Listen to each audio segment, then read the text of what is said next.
बाबा बाबा पुकारिन बाबा न बोलस हो। बाबा बाबा पुकारिन बाबा न बोलस हो।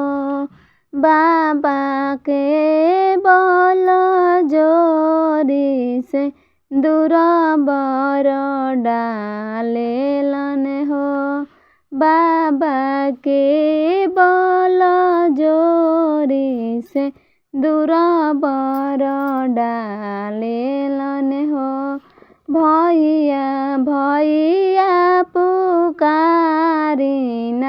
भैया न बोलस हो। चाचा चाचा पुकारिन चाचा न बोलस हो। भैया के बल जोरी से दूर बर डालेलन हो।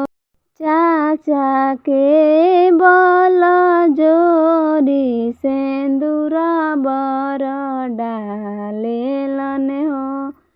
मौसा मौसा पुकारिन मौसा न बोलस हो।